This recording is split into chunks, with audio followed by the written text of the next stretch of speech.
Good morning student.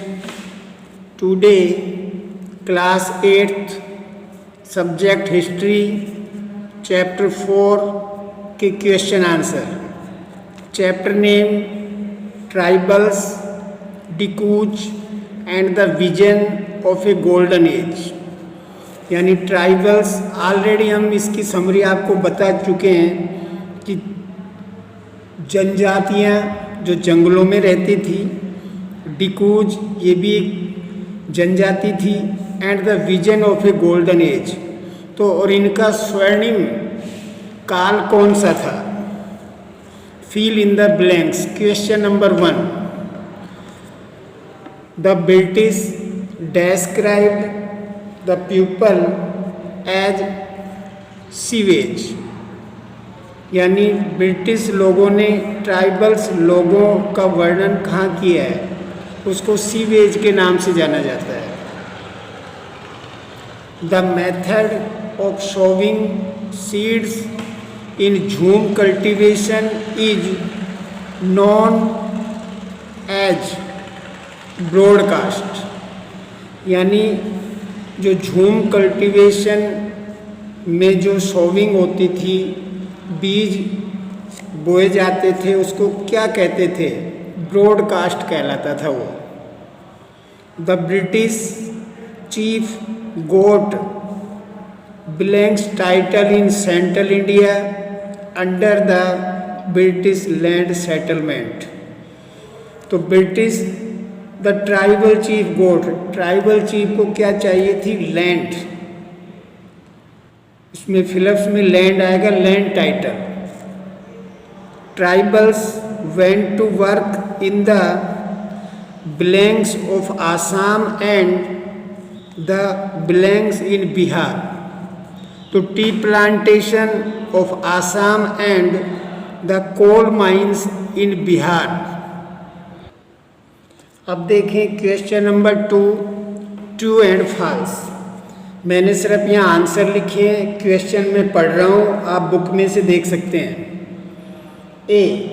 झूम cultivators plug the land and show seed. यानी झूम खेती करने, झूमिंग खेती करने वाले लोग प्लग खेत को जोतते थे एंड जमीन को जोतते थे, एंड शो सीड्स. फॉल्स. नहीं, वो सिर्फ जमीन, वो जंगलों को साफ करते थे और बीज फेंक देते थे. B. Cocoons were brought from the Santhals and sold by the traders at 5 times the purchase price. True. Santhal लोग जो कोकून्स बेचते थे उसका 5 गुना दाम लेते थे. Yes, it is the true statement.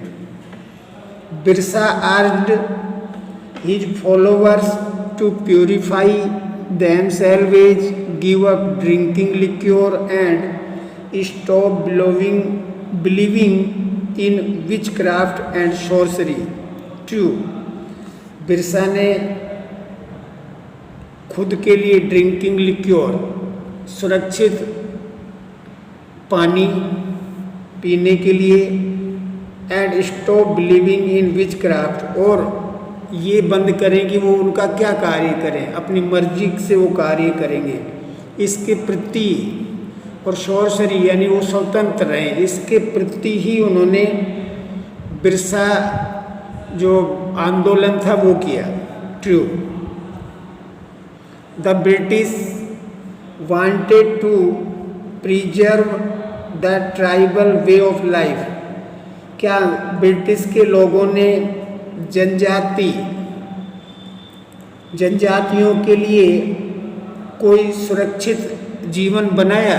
नहीं, उन्होंने तो उनकी लाइफ को अफेक्टेड किया, यानी उनकी लाइफ को खराब किया. कोई प्रिजर्व, सुरक्षा प्रदान नहीं की. Question 3. What problems did shifting cultivators face under British rule. क्या जो शिफ्टिंग कल्टीवेटर्स थे, जो अब यहाँ खेती की, फिर अगले साल कहीं और, फिर नेक्स्ट ईयर कहीं और, उनको क्या प्रॉब्लम्स आई? तो उसका सॉल्यूशन है A. Due to strict in forest laws, यानी फॉरेस्ट नियम के आने के बाद अंडर द ब्रिटिश गवर्नमेंट के तहत life of shifting cultivators was adversely, यानी जो शिफ्टिंग कल्टीवेटर्स की लाइफ थी एडवर्सली बहुत ख़राब हो गई, दयनीय हो गई। अफेक्टेड यानी उनकी लाइफ को बहुत प्रभावित किया।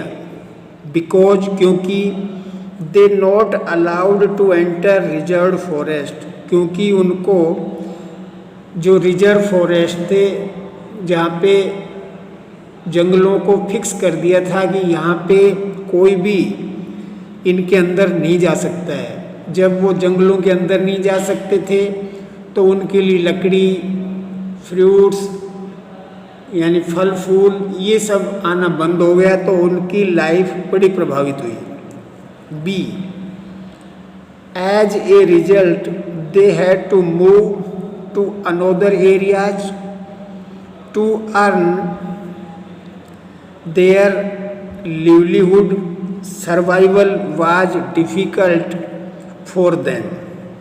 तो इसके तहत वो अर्न कुछ कमाने के लिए नज़दीक के एरियाज में गए, जिससे उनकी लिवलीहुड जो रहन सहन का तरीका था, survival was difficult for them, यानी उनके लिए ये सर्वाइवल करना बहुत डिफरेंट था, क्योंकि उनकी लैंग्वेज अलग थी, रहन सहन अलग था, पहनावा अलग था, खान पान अलग था। इस कारण से उनको बहुत ज़्यादा कठिनाइयाँ उठानी पड़ी।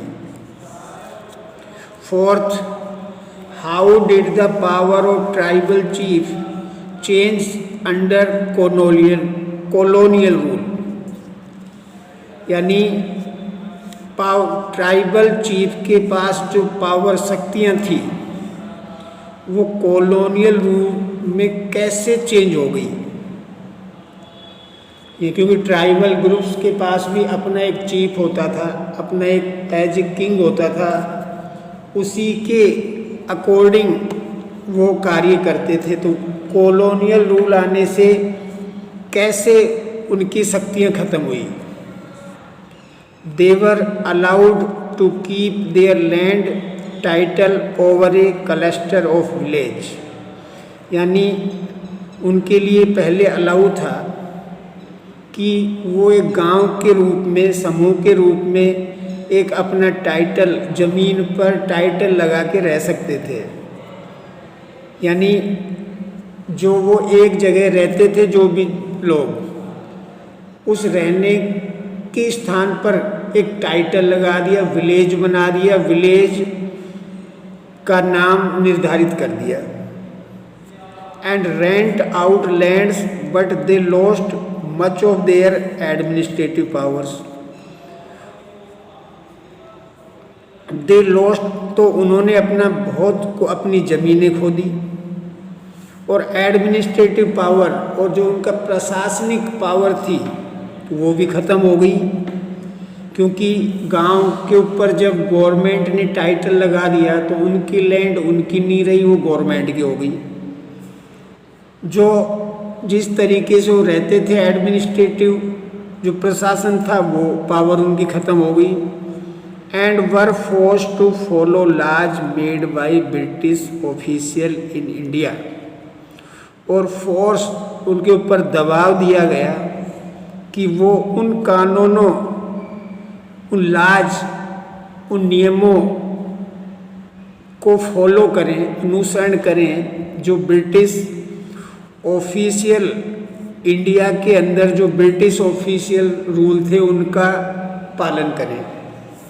तो दे हैड टू पे ट्रिब्यूट्स टू द ब्रिटिश, यानी वो पे प्रदान करें ट्रिब्यूट्स, रहने, यानी जो उनकी छोटी मोटी जो छोटी जगह थी वो चंदे के रूप में ब्रिटिश गवर्नमेंट को दें कुछ। And they lost the authority had earlier enjoyed amongst their people, तो और उनके पास वो अथॉरिटी भी ख़त्म हो गई जो पहले वो लोगों के साथ अच्छी एंजॉय के तरीके से रहते थे, यानी उनकी स्वतंत्रता को क्लोज कर दिया गया। और money lenders and higher opportunity persons ने उनकी ज़मीनों को हड़प लिया। इस तरह कॉलोनियल रूल से ट्रिब्यूनल चीफ की जो पावर्स हैं वो ख़त्म हो गई। अब what accounts for the anger of their tribals against the dikus. अब देखो, डिकूज एक जनजाति थी, आदिवासी लोग थे। ये कैसे नाराज हुए और उन पे क्या प्रभाव पड़ा? The tribals wanted to drive out dikus, missionaries, money lenders, Hindu landlords and the government because they saw them as the cause of their misery. यानी tribals wanted to drive out dikus. Tribal जनजाति, जो डिकूज जनजाति थी, वो वहाँ से, यानी लोग सोचते थे कि जो जंगलों में रहती थी वहाँ से बाहर आए। Missionaries, money lenders, Hindu landlords and the government, ये सब चाहते थे कि डिकूज जाति वहाँ से बाहर आए। बिकॉज, क्योंकि they saw them as the cause of their misery, ये क्योंकि वो एक साथ रहने के आदी थे, यानी वो संगठित होकर रहते थे। The land policies of the British were destroying there traditional land system. जो गवर्नमेंट की जो लैंड पॉलिसीज थी, ज़मीन की नीतियों ने, या ब्रिटिश ज़मीन की नीतियों ने उनके ट्रेडिशनल जो पुराने संस्कृति को डिस्ट्रॉइंग, ख़त्म कर दिया। Missionaries were criticising their traditional culture. Missionaries थी जो एजुकेशन की पाठशालाएं थी ब्रिटिश गवर्नमेंट के अकॉर्डिंग, उन्होंने भी उनके ट्रेडिशनल जो पुरानी संस्कृति थी उस कल्चर की क्रिटिसाइज की। मतलब कटुता की। सो दे लॉस्ट द लैंड, इसलिए उन्होंने अपनी पूरी ज़मीन का भी नुकसान हुआ, क्योंकि जहाँ पे वो रहते थे वहाँ खेती करते थे, वहाँ से वो जंगलों से कमाने के लिए शहर और कस्बों से जुड़े, तो उनकी ज़मीनें भी वहाँ से छूट गई, और वो ज़मीनें लैंडलॉर्ड पर्सन और जो इम्पोर्टेंट पर्सन लोग थे महत्वपूर्ण, उन्होंने उनकी ज़मीनों को हड़प लिया। Question number 6, what Birsa vision of a golden age. यानी बिरसा की एक गोल्डन एज मीन्स महत्वपूर्ण एज टाइम कौन सा था। Why do you think such a vision appealed to the people of the region. आप भी इसके बारे में सोचें कि वो क्या कारण था। तो answer, Birsa came in touch with in his growing up years. Birsa जब आया तो उनकी जो समय था वो महत्वपूर्ण शिखर पर था, ऊंचे आसन पर था। Aim of his movement was to reform tribal society. यानी उनके मूवमेंट ने, या उनके जो उद्देश्य, एम मीन्स उद्देश्य, मूवमेंट मीन्स हलचल, उन्होंने अपने उद्देश्य को पूरा करने के लिए जो हलचल की वो रिफॉर्म ट्राइबल सोसाइटी, समाज के लिए, जनजातियों के लिए महत्वपूर्ण कार्य था। तो उन्होंने उस मूवमेंट में क्या कहा, he urged the Mundas to give up drinking liquor. यानी उन्होंने जो अर्ज की कि मुंडाज टू गिव अप, यानी उस मुंडा जाति को पीने के लिए अच्छा पानी दें, क्लीन देयर विलेजेज, उनके गांवों को साफ रखें, and stop believing in which craft, और वो कौन सा कार्य करें उसके ऊपर विश्वास रखें, उनके कार्यों को रोके नहीं, एंड सोर्सरी, और वो स्वतंत्र रहें। Birsa also turned against missionaries and Hindu landlords, यानी बिरसा मिशनरीज और हिंदू लैंडलॉर्ड्स, जो हिंदू थे जिनके पास जमीनें जाता थी, उनके भी अगेंस्ट में थे, विपक्ष में थे। As he saw them as outside forces that were running the Mundas way of life, यानी उन्होंने कहा कि हमें बाहरी कोई दबाव नहीं दे और हमारी जो मुंडा की लाइफ है, मुंडा जनजाति की वे ऑफ लाइफ है, वो रनिंग चलने दे, उसमें कोई व्यवधान ना करे। He made the remember golden past of Mundas, तो ये मुंडाज जनजाति की स्वर्णिम काल था, गोल्डन भूतकाल था, यानी प्राचीन समय में जब उन्होंने ये मांगे रखी उस टाइम उनका ये स्वर्णिम भूतकाल था।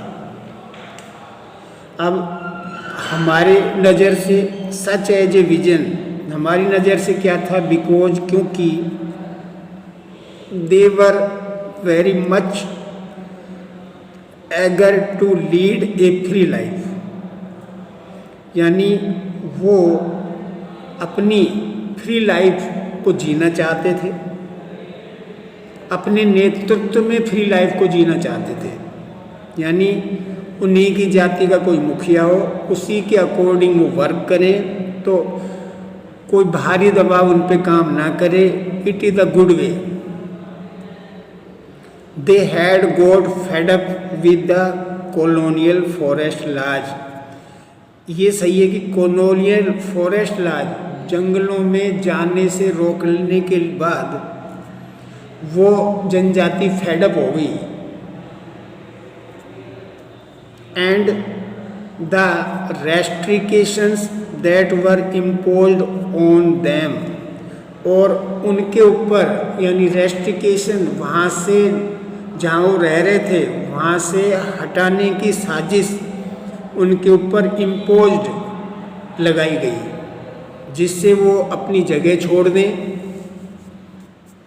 और कहीं दूसरी जगह जाके बसे, जिससे ब्रिटिश गवर्नमेंट को टैक्स दें और उनकी फ्री लाइफ के ऊपर पाबंदियां लगा दी। तो I hope that it is the explanation of chapter 4 subject history. Very clearly I explain your question and answer. तो dear student, I hope that you do your work properly at your home, and similarly learning work in process according COVID-19. So I hope that you are good at your home with your parents. Thank you.